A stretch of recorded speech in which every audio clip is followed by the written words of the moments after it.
I'm Christian Cheller. Welcome to my podcast, an enthusiastic ramble through whatever has taken my interest the past week or so. Expect technology, games, history, travel, geekery, and as always, much, much more. Welcome to another Chinchilla Squeaks with me, Christian Cheller, back after a little bit of a holiday. I was in Boston. I spent most of my time in Cambridge, actually. Harvard and MIT area. Very nice area, actually. And Harvard was very pretty. MIT gave me this kind of feeling of awe, actually. You know, probably the same at Stanford, just one of these places where you know so many things have been invented and discovered and et cetera, et cetera. It didn't look as pretty as Harvard, but it had more impact on me. And I felt slightly nerdy and nervous. But enough of that. I am back with another interview with Loris of Sysdig.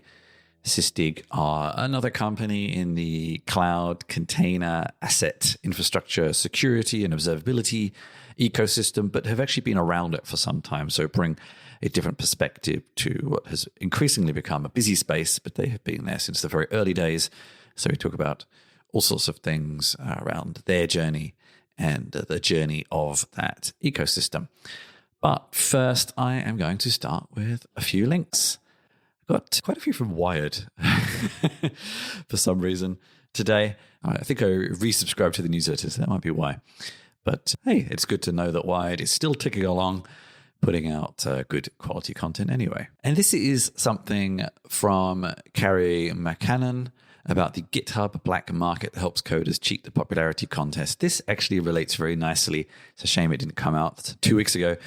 Back to my interview with Donna on the last episode from the Chaos Project about metrics and how GitHub metrics are not particularly reliable, or to be precise, GitHub vanity metrics like forks and pull requests and likes and stars and things like that.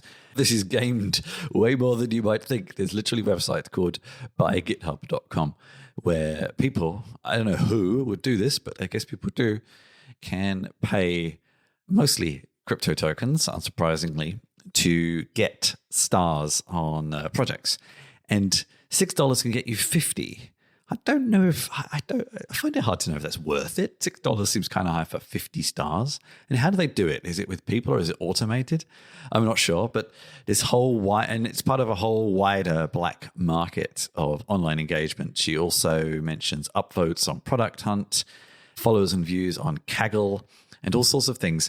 And I think where this really relates is that for years, many people, including myself, have been telling people, you need to have a community profile, an open source profile, that kind of thing. And as everybody does that, how do you stand out? Well, you have to have a better looking profile. So is it worth you paying to have a better looking profile? And if everybody now has a better looking profile, what's next, et cetera, et cetera. I've heard many people saying that now these online profiles that used to differentiate you from everybody else also are not enough anymore. So what is next, I suppose, is the conversation. And this article really digs into how bad it's actually become. The one it mentions here, cryptocurrency, it seems to be unfortunate. OK Cash, or Cash, I don't know, was the worst offender. 97% of its 759 stars, which actually isn't a tremendous amount, were flagged as fake.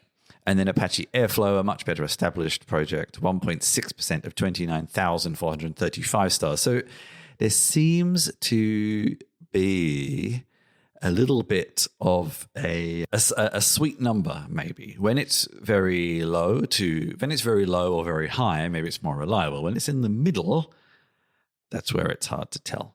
But I found it interesting. GitHub are kind of aware of this, the presence of these problems, and are actively working to remove them.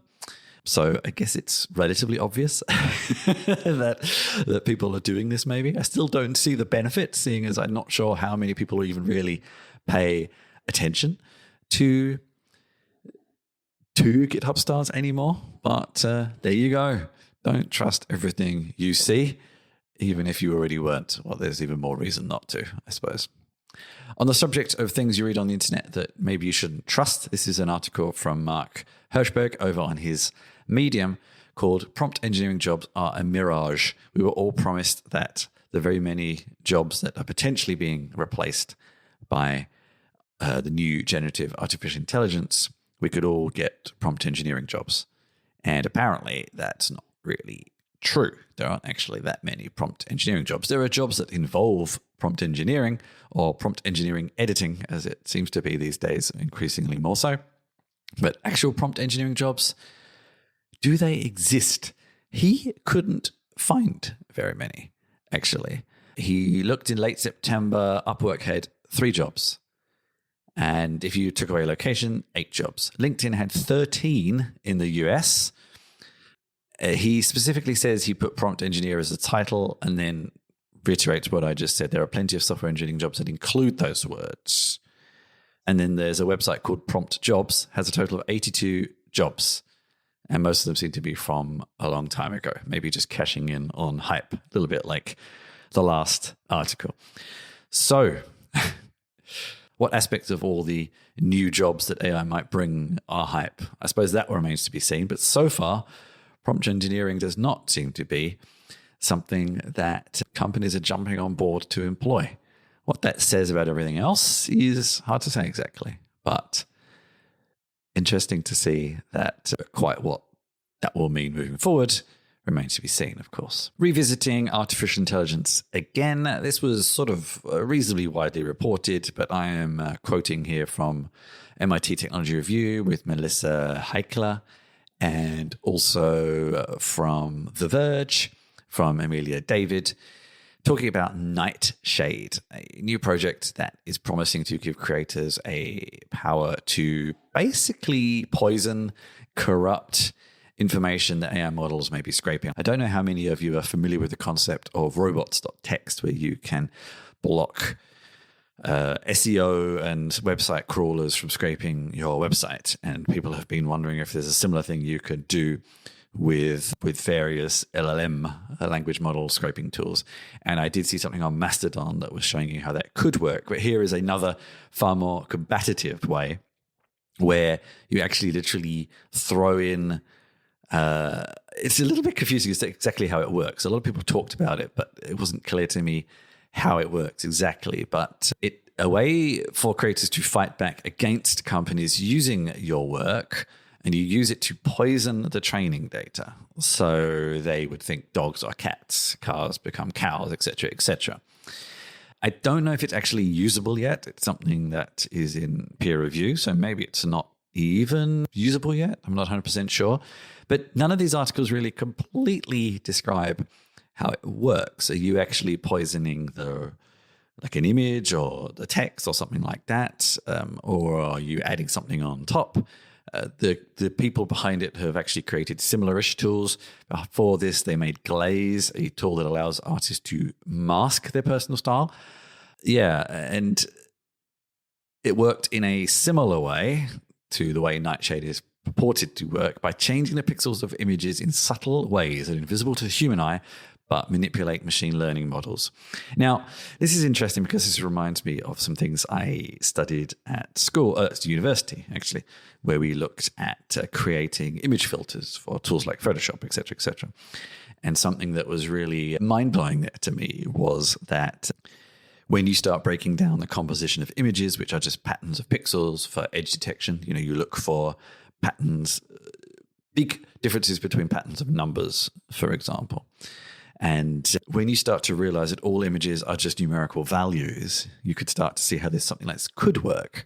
But I wonder if it's so small that a lot of the scraping services will find a way around it very, very quickly. That's always the problem with doing your work out in the open. I suppose it remains to be seen if anyone has any success with this outside of the academic circles it's being trialed in. But I would be interested to try it, I suppose, and how much you can make it a part of your workflow. Can you bake it into Photoshop? Can you bake it into other image manipulation tools? That kind of thing. Is the process of using it too technical, too complex for many creatives? And if it's just images, great. What about text and all sorts of other things? It's harder to add in noise to text that doesn't distract the intended audience as well. So, it's not a one-size-fits-all option right now. Now, coming back sort of full circle from the present to the past, this is something I really liked also on The Verge from Amanda Chicago Lewis, talking about the people who ruined the internet. And this is her attending an event in Florida, along with an alligator, not hers, at the actual event, of people involved in search engine optimization. And, people basically blame them for ruining the internet in the first place. The interesting thing I found with this was how many of them had been involved in the industry for so long. And also how many of them are not really experiencing as lucrative work as they used to either. But for the ones that have been involved in it for a while, they sort of have made enough already that they don't care. Versus those probably thinking about getting into SEO right now that may not be viable anymore. But in the past, it was more viable and was quite lucrative, in fact. And now I wonder, with these constantly moving goalposts, how these people really keep up with it and how they really continue to command the sorts of fees and status reported in the articles that they used to be able to do. And it seems that these days that a lot of them are just giving basic advice rather than kind of doing the sort of black magic that people think they always used to do. And they definitely, even themselves, say that now their work has become less useful and less valuable and harder for them with this proliferation of just, in the future, machine generated, but at the moment, just human machine generated crap that pollutes content on the internet. Nobody doing the right thing at any scale could really compete with someone just abusing a system, I suppose, is the argument there. So no matter what you think of them, spare a thought for them, because they're suffering from the same problems many of us are now.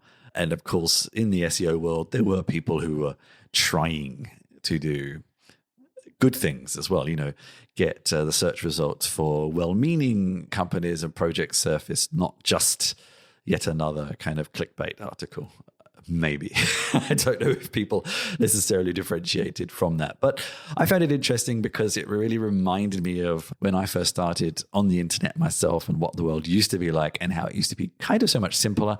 And then in the past 10 years or so, changes from Microsoft and Google have really thrown a spanner in the works of how we all used to think we could get content discovered. And now no one's really sure anymore, in all honesty. And the advice you get, especially from Google, who still remain the most important player, of course, is not very clear. They kind of direct you to resources that are very vague. And there's a lot of actual discussion in the article about the writer speaks to some people who work at Google, especially, who say, we have lots of documentation. We've have more than ever. But none of that documentation ever really goes into the specifics about what you're actually supposed to do. And I guess the reason is that Google knows as well that if they did, then if everybody knows how to, if game a system is right, but then no, it doesn't really solve the problem. I don't know, but it's a challenge for everybody in some respects, because if the rules aren't clear, then how do people play the game? But some people can play the game better than others. So there obviously are rules that they've figured out how to game, if that makes sense. I'm not sure if that makes sense at all. But anyway, I found it very interesting just to see the pain and the effort that people we easily criticize have to go through now to do their work too. And many of them were trying to help us. And many of us do similar things on a smaller scale to try and get our work noticed. And does it matter anymore, I suppose, is the question to ask, whoever you are. So, yeah, have a read, at the very least. Just hear about the alligator that was just wandering around the event. It is Florida, after all. Wrapping up with two articles, both from Wired. I told you there was a lot of interesting articles on Wired around advertising effectively. YouTube is cracking down on ad blockers. I actually do use an ad blocker. I don't think I ever noticed it blocking ads on YouTube. I'm not 100% sure. And it has caused a lot of people to uninstall ad blockers because they're basically saying if you're using an ad blocker, you will be blocked from using YouTube. I don't exactly know how they can enforce that, but maybe they've got ways of sniffing identities of browsers and things like that. It kind of worries you in some way because how private do you have to be for them to not be able to figure out that you're the same person using a browser in different ways? That kind of thing is concerning in itself. And it's interesting because I'm obviously a person who benefits from ad-supported media, and there's always this increasing issue now where I don't like ad-supported media myself, but I benefit from it. Where do I stand on this? Advertising has gone too far. The last topic I just covered sort of is a summary of that as well, and it's probably going to get worse. And what's the alternative? Everybody asking you to pay the price of a coffee each month to get free content without advertising. That's also not sustainable. So it's really a problem at the moment of knowing exactly how to get people to pay for content, and sort of forcing people into it also isn't really a good way either. Or is it? To be honest with you, I don't know, because I would like to get paid for the videos I make. Do I think that YouTube doing this is a good idea? I don't really know myself. I'd love to hear from you, actually. How would you like to pay for content? And how much do you think getting people to pay for content should be a carrot versus a stick? Head on over to christiangiller.com where you can see on the front page my contact details, because I would really like to hear from you. And you can also post comments if you're on the newsletter version on the Substack post as well. And finally, in this avenue, Facebook has finally put a price on privacy, mostly forced out by EU regulation. Meta is about to roll out an ad-free subscription on Instagram and Facebook. $10 a month. It doesn't seem terrible, and this is just in Europe. I've been thinking about ideas around this space for some time, actually, and when this would happen. And I was never really sure what it would be. $10 doesn't seem terrible in some respects. I sort of wonder how much it will affect people using it, and then equally how it will affect your usage of Meta services. Them having no tracking, does that mean the content will get worse or better for you? It's very hard to know.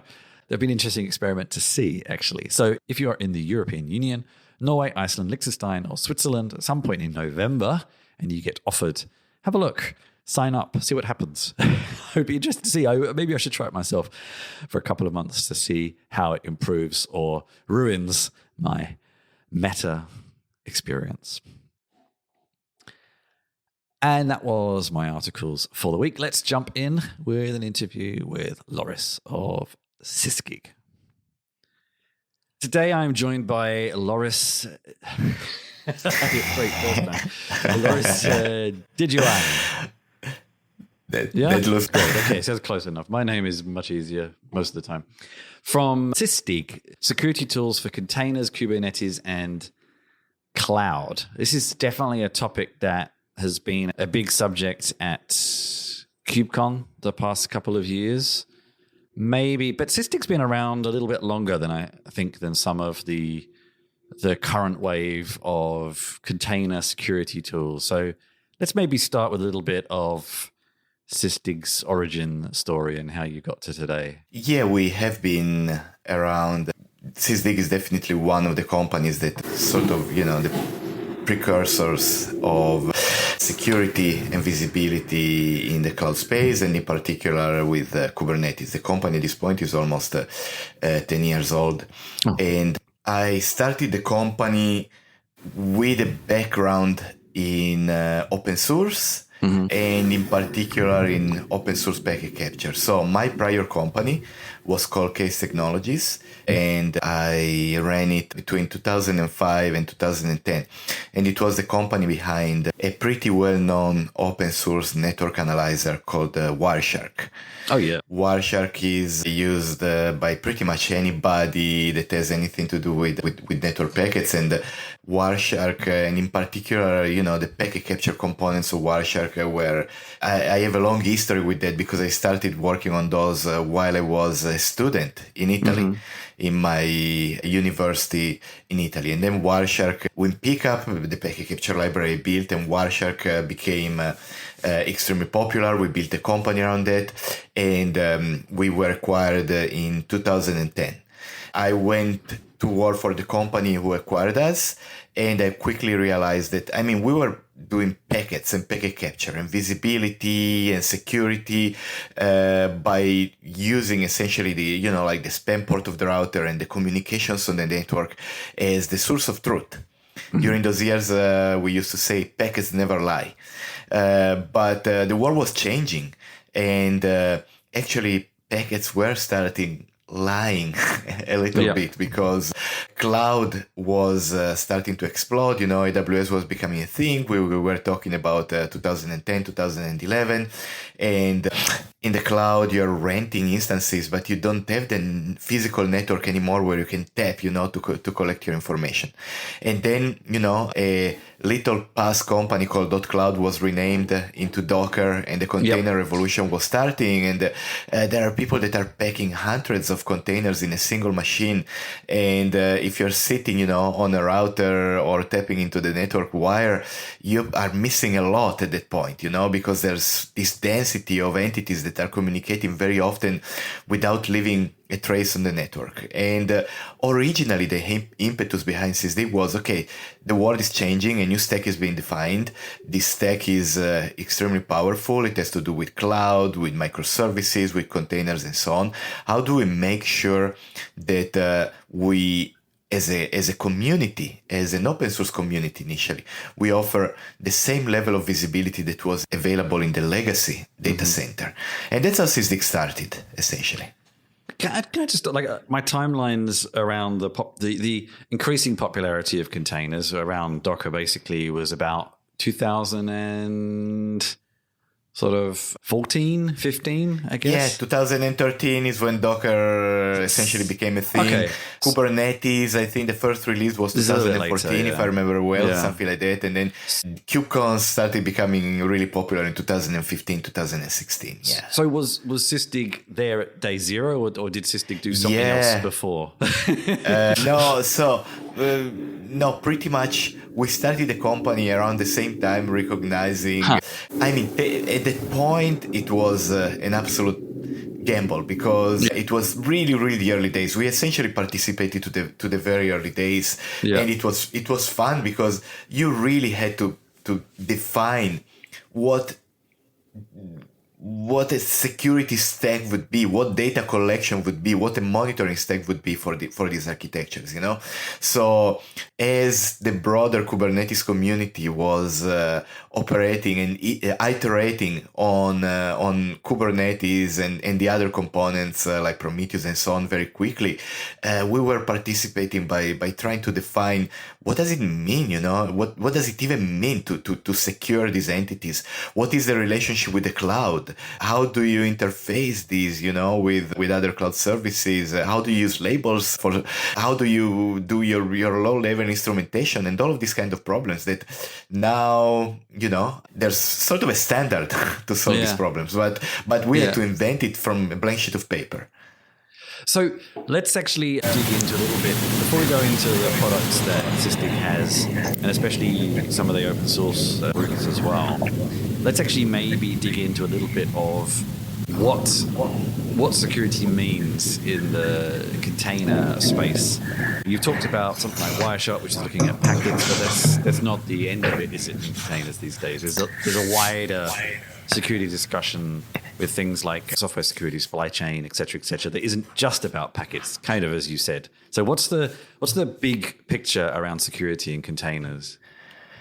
All right, so the big picture. As I was saying about packets, we quickly realized that it's stuff that is still important, understanding what's happening on the network, but largely, especially for like the purposes of runtime security, they were not the right data source. I would say when we look at modern infrastructures, I would say the areas that are architecturally extremely relevant, including for security, are number one, the fact that we're relying more and more on automated pipelines to build our software.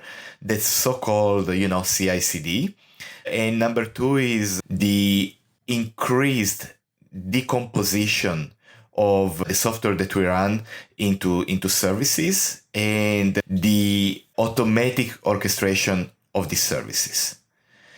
Architectural trend number one, the one of CI/CD, has created a lot of opportunities to bolt security earlier in the process of creating software and tying more the security team and the security features into what developers do, right? So the so-called shiftless security, where we go into the ability to scan images, to do supply chain, to go even maybe further left into code. Infrastructure as code security, in fact, because, our infrastructures are more and more universally defined as pieces of code declared in one of a handful of languages that you can use, CloudFormation, Terraform, and so on. They are put in a Git repository. So security tools like, for example, Sysdig can go to this Git repository and scan these infrastructure definitions for compliance, for privileges, for all of this kind of stuff. And, security that shifts maybe even left, going like into code as this code is built and being able to block the release or even building, pieces of code depending on their security profile and so on. So security more and more becomes an integral part of the CI/CD pipeline and becomes, it's possible to bridge essentially, security with traditional development. Microservices, on the other hand, the big result is decomposition of software into small pieces that talk through APIs, and the fact that these different components of the software are more and more, orchestrated and automated. This creates fantastic operational advantages, but also has two implications. One is that things are moving very, very quickly. And so, when security in the past was maybe a matter of days, now it's a matter of minutes, very often seconds. Containers can really go up and down very quickly.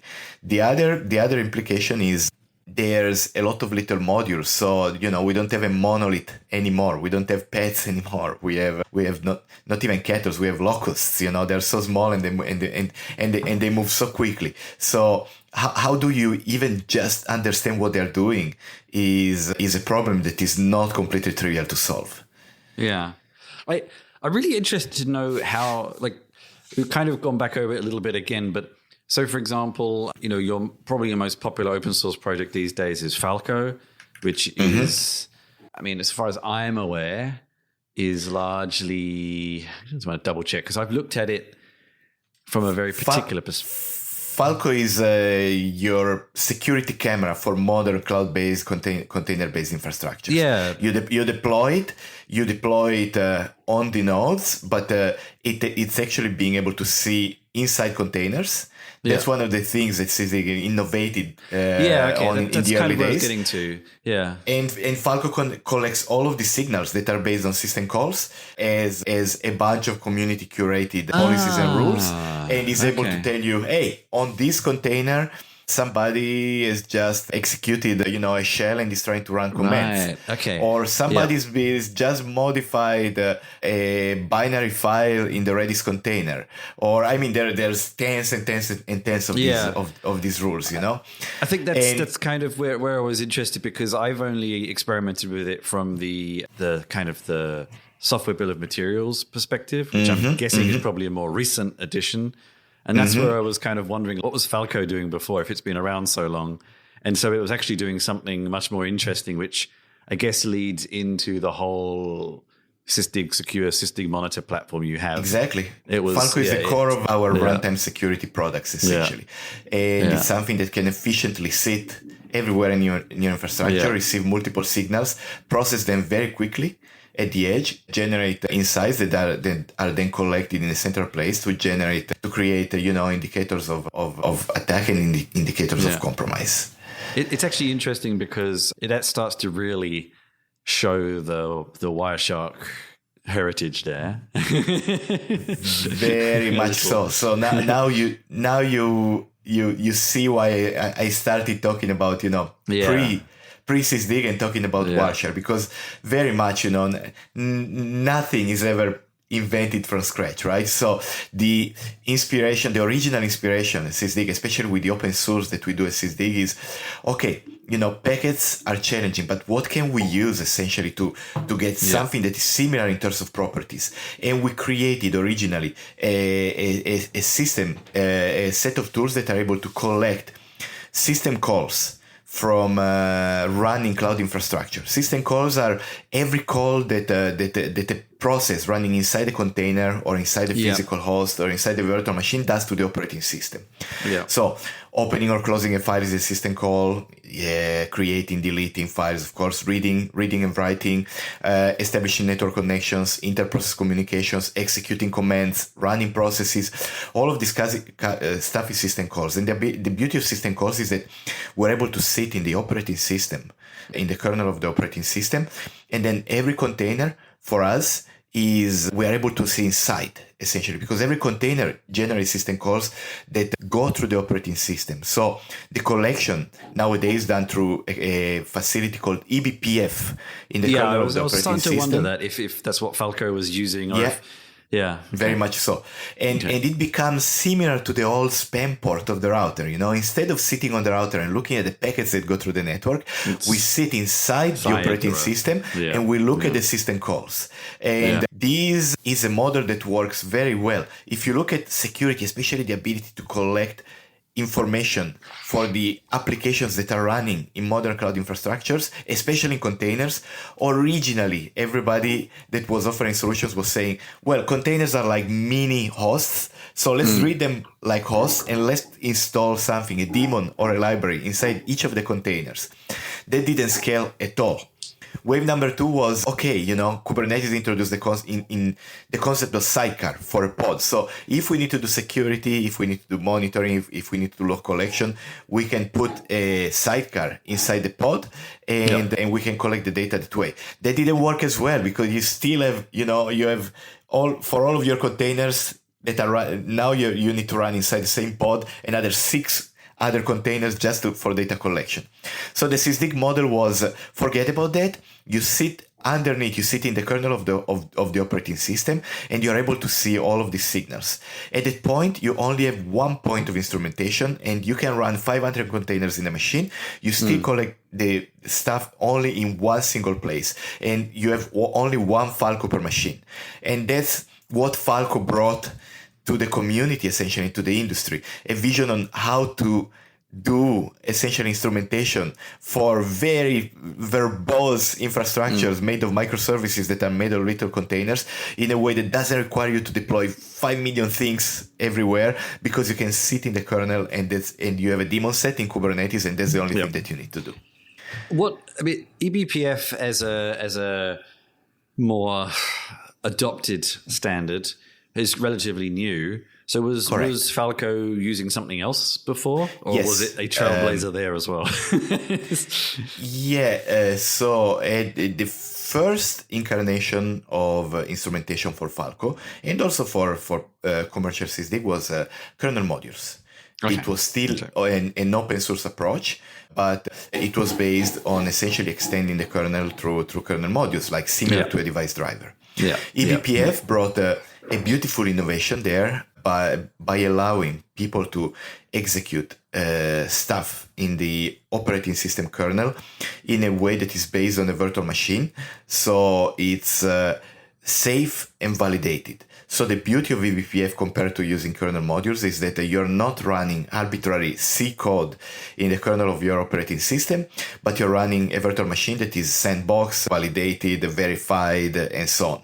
So as soon as eBPF was available, we immediately embraced it in 2017, 2018, and we created by the time something that was radically complex as a BPF script, At the time, eBPF was used to run 10 line of code scripts in the kernel of the operating system. We created a collection system that was 10,000 lines of code, and everybody thought we were crazy. And still now, the Falco eBPF module is one of the most sophisticated piece of eBPF, but we proved that eBPF could be used for this kind of production grade, sophisticated, advanced use cases. It's also strange because there's a lot of other companies and projects that talk about eBPF a lot. And you don't mention it very much at all, which is kind of interesting. An interesting approach, maybe. But it's always a debate. I mean, personally, so a couple of things. One is I talked about this at a conference few months ago. There's a little bit of fad about eBPF, and there's now the tendency from industry players to create the equivalence eBPF equal perfect instrumentation. My product is based on eBPF, and therefore I am modern and I am perfect. As I was mentioning, eBPF is a virtual machine. It's like Java or .NET, or something like that. So, it's almost like saying I write Java software and therefore my software is perfect.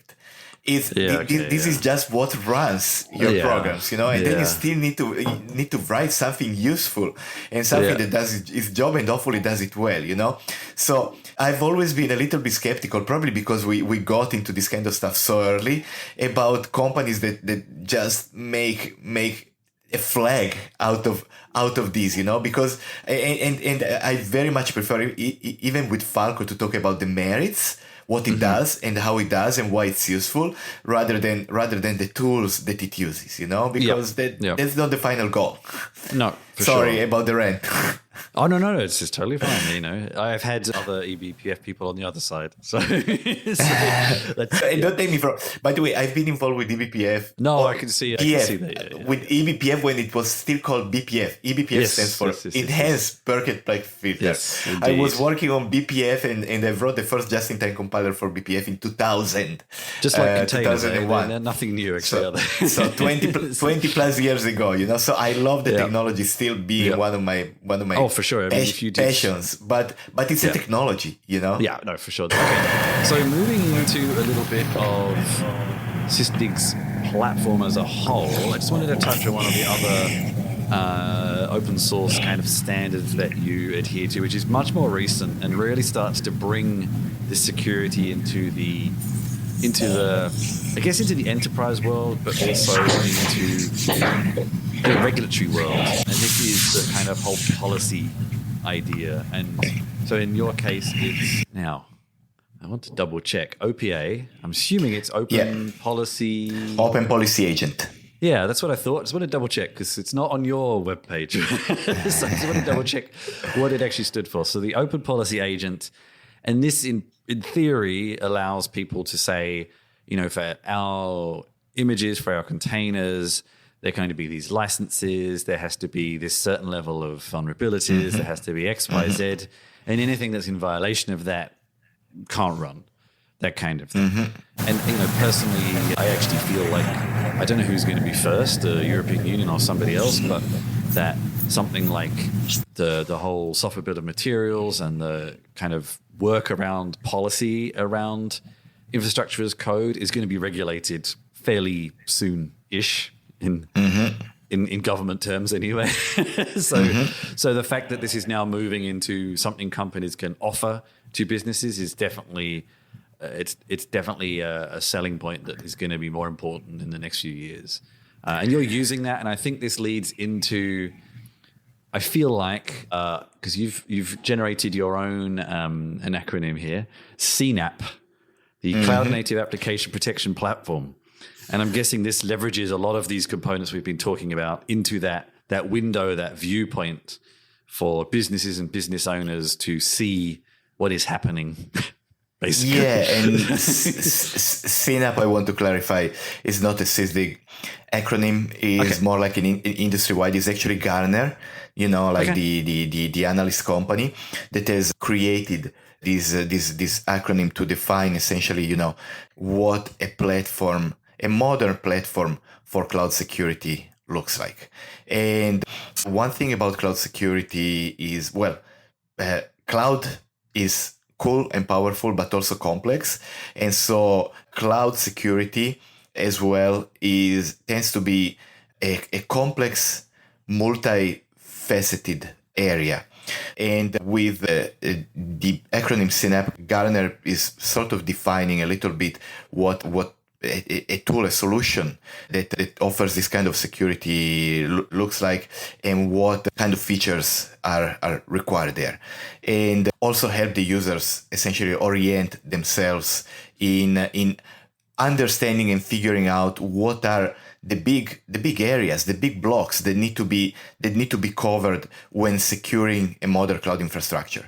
And this, of course, includes several areas. It includes vulnerability management and the ability to understand if your software, your components, your infrastructure are secure.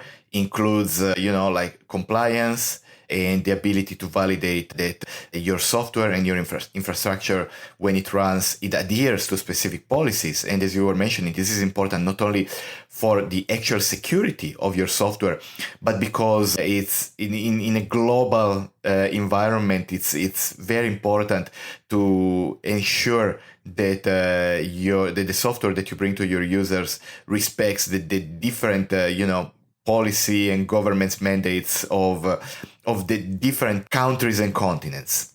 But another very important area of cloud security and of a CNAP platform is the so-called runtime security, because you can be as careful and as disciplined as you want in detecting new vulnerabilities early on and applying your policies and automate, and blocking software that, as you were mentioning before, that doesn't meet specific policies. But then in the end, your software is running in adverse environments with attackers coming from all over the world.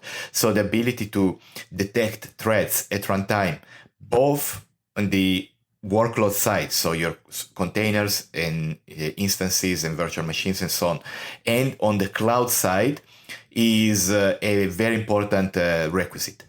From the CNAP point of view, what the unique perspective that Sysdig brings is bringing the different souls of a CNAP platform, so like the vulnerability management, the compliance one, and the runtime one, together and tying them in a way that puts runtime as the centerpiece and makes everything better by using signals that are coming from runtime. What do I mean? I mean that very often, you scan your software for vulnerabilities, and you find that your software has maybe hundreds of vulnerabilities, and maybe you tell your developers, or you even prevent your developers from releasing their software because it has so many vulnerabilities. But are they actually used?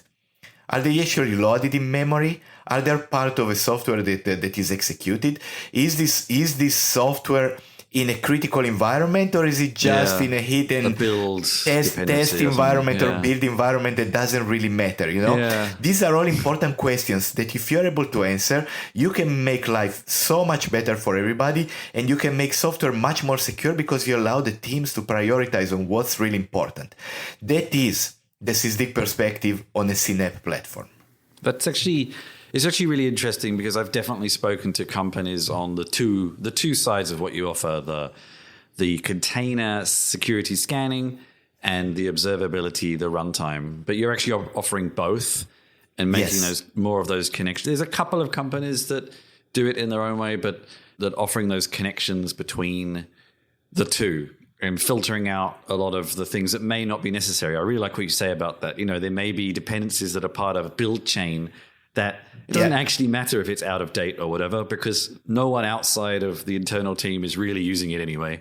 I mean, one could argue that is still a potential vulnerability, but it gives you a bit more insight into the actual state of things, not just, big red list of problems with no real context.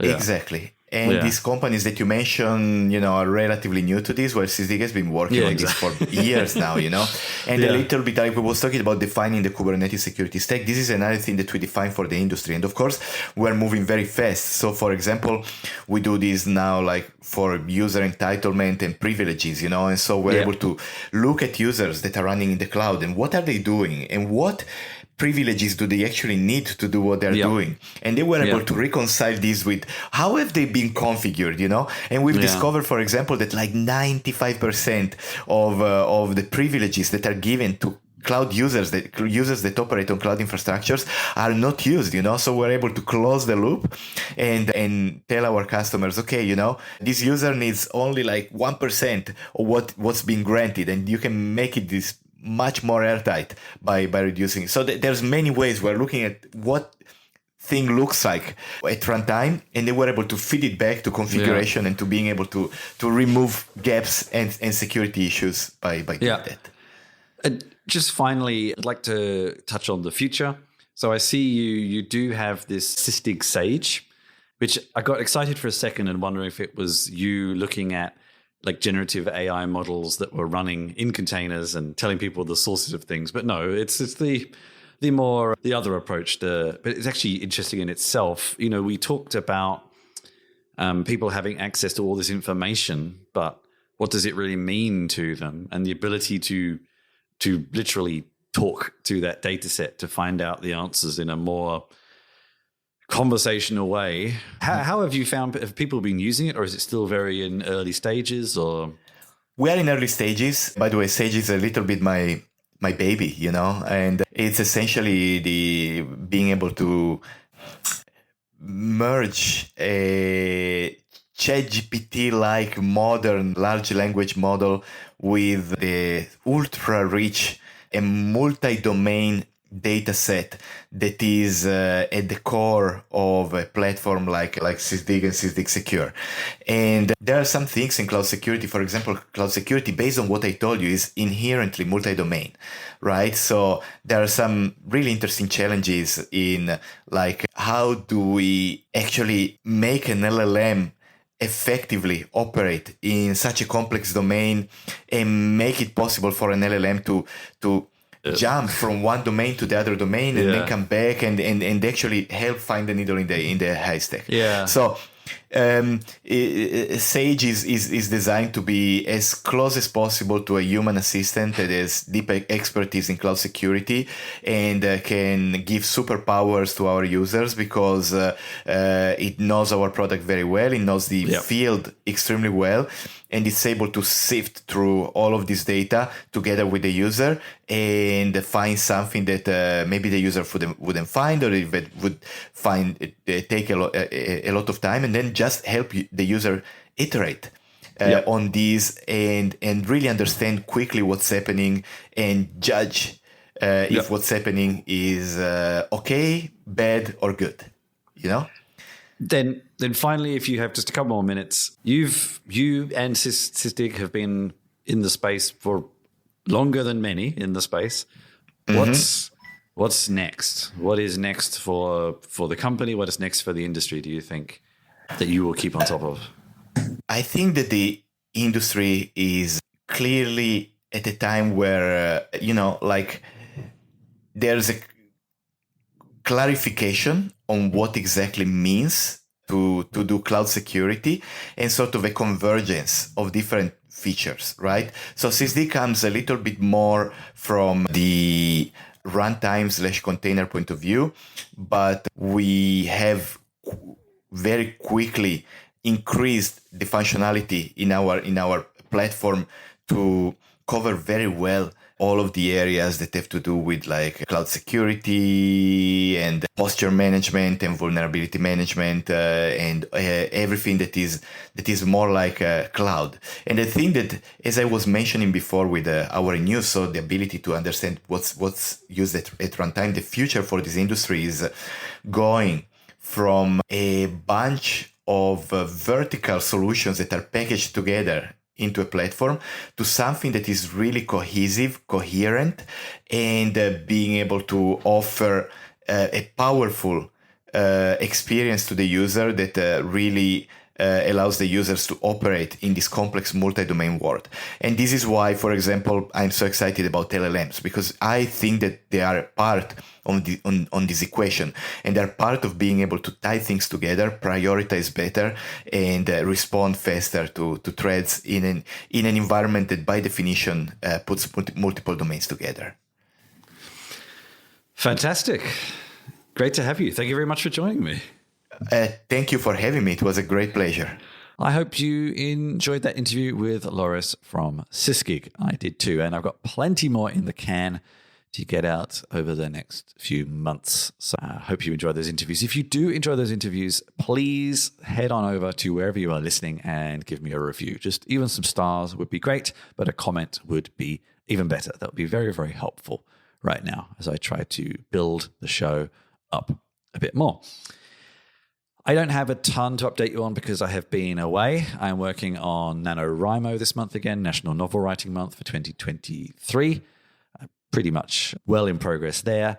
I'm also working on some game competitions and some other nonfiction books. So I'm working on lots of big projects right now. Hence, I don't have too many small ones. And I'll be at Web Summit in Lisbon next week if you happen to be there and would like to have an interview or a conversation. So there won't be too much more in between now and the next episode either because of that. So I'm just going to wrap up, and thank you very much for joining me, and take care, everybody. I hope you enjoyed the show. Find out more about me at chrischinchilla.com, where you can find show notes, sign up for my newsletter, and find all of my writing, games, work, and video links. There's also details on how to get in touch with me. And if you want to get even closer to what I do, join my Discord server for behind-the-scenes discussions and helping me produce my shows and work.